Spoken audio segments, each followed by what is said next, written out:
Les États-Unis, acteur central de la mondialisation. Première partie. Dans la typologie mentionnée dans l'introduction du programme de géographie, les États-Unis apparaissent dans le groupe des pays dominant la mondialisation, avec les États européens et le Japon. Les États-Unis sont l'acteur majeur et le modèle de la mondialisation. Cette vidéo sera l'objet de la première question que l'on peut se poser à son sujet. Qu'est-ce qui permet aux États-Unis de dominer le monde? Ce pays détient tout d'abord des éléments traditionnels de la puissance qui lui permettent de dominer le monde. On appelle cela le hard power. Il y a la puissance économique. Le pays produit un quart de la richesse du monde. Il dispose de très grandes entreprises internationalement connues. Il exporte ses produits partout dans le monde et il domine le marché du pétrole. Vient ensuite la puissance financière. Sa monnaie, le dollar, est la monnaie de référence lors des échanges internationaux. La bourse de Wall Street, installée à New York, est hyper puissante. Elle domine le marché boursier. Enfin, la puissance militaire et politique des États-Unis est majeure.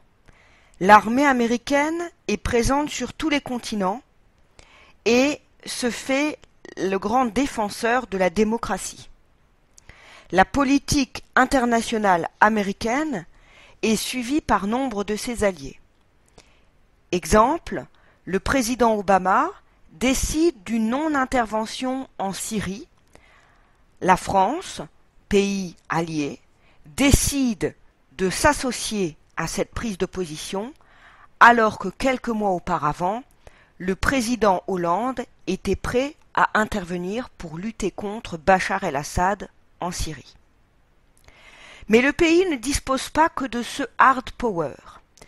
Il a su aussi dominer le monde en séduisant la planète par son mode de vie, sa culture ou sa domination scientifique. C'est ce qu'on appelle le soft power. La domination scientifique des Américains est liée à la présence de grands scientifiques qui sont à l'origine d'innovations majeures comme Internet ou plus généralement le numérique. Les fondateurs de Google, Yahoo, Facebook ou Apple sont états-uniens. De plus de 50% des prix Nobel aujourd'hui sont américains, ce qui entraîne l'afflux de jeunes chercheurs dans le pays. Le mode de vie américain devient aussi la norme.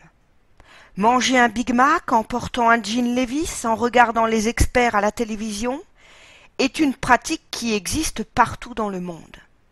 Ce simple exemple montre que les États-Unis ont su imposer leur mode de vie grâce à leur marque.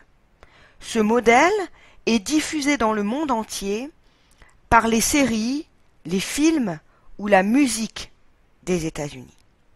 Mais attention, le modèle états-unien est de plus en plus contesté, pour 3 raisons. Tout d'abord, la Chine concurrence les États-Unis à la première place des puissances mondiales. En 2014, les États-Unis retrouvent la première marche du podium, mais en 2013, celle-ci était occupée par la Chine. Deuxièmement, les interventions militaires en Afghanistan ou en Irak, suite aux attentats du 11 septembre 2001, sont très critiquées. La politique internationale des États-Unis n'est plus considérée comme l'unique voie à suivre. Troisièmement, la réussite économique du pays est à mettre en parallèle avec l'appauvrissement de la population du pays et le développement de très fortes inégalités depuis une dizaine d'années.